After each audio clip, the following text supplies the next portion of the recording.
안녕하세요, 이재용 강사입니다. 오늘은 손목 터널 증후군의 문제가 되는 정중신경에 대한 부분을 알려드리도록 할 거예요. 우선 여기 해골이 나와 있는데 이걸 보면서 조금 더 쉽게 설명을 드릴게요.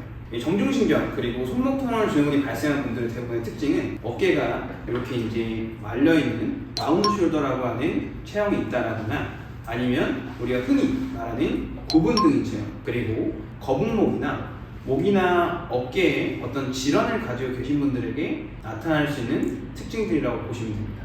이 손목 터널 증후군의 문제가 되는 이 정중신경에 대해서 좀 말씀을 드리면, 목 쪽에서 나오는 신경이 이제 팔로 뻗어지게 되는데요. 팔로 뻗어지는 그 신경 중에 세 가지 신경 중에 하나가 이 정중신경이라고 보시면 되세요. 그래서 이 정중신경은 우리 담당하고 있는 구역이 있다고 보시면 좋으세요. 엄지손가락부터 네 번째 손가락 안쪽까지 해서 어떤 저림 증상이나 통증이나 아니면 감각에 대한 이상이 나타난다라고 하면은 이 손목 터널 증후군에서 정중신경이 문제가 된다라고 의심을 조금 해보시면 좋습니다. 이 정중신경에 대한 테스트를 간단하게 같이 해보게 될 건데요. 우선 팔꿈치가 어깨 높이보다 조금 위쪽으로 올라올 수 있게 해주시고, 양손의 손바닥을 서로 마주보게 유지를 해볼 거예요.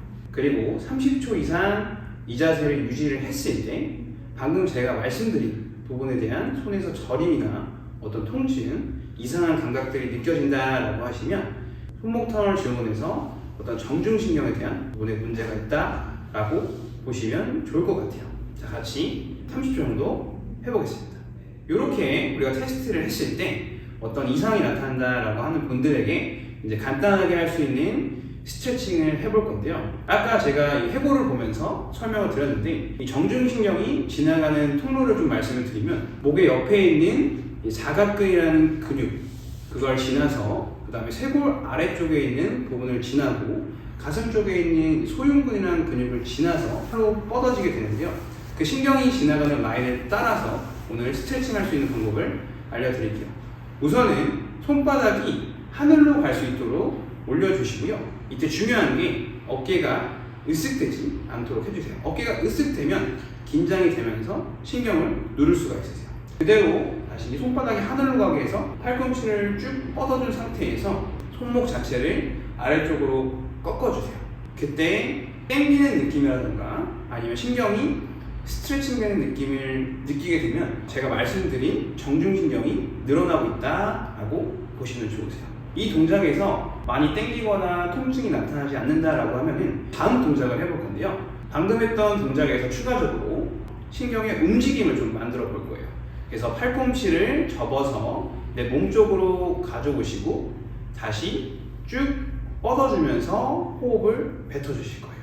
그때도 마찬가지로 어깨가 으쓱되지 않게 유지를 해주시고 같이 5번 한번 해볼게요. 몸 쪽으로 손을 가져오셨다가 피면서 호흡을 뱉어주시고, 하나, 다시 접었다가 펴주면서 둘, 다시 접었다가 펴주면서 셋, 다시 접었다가 펴주면서 넷, 다시 마지막 하나, 다시 접었다가 펴주면서 다섯.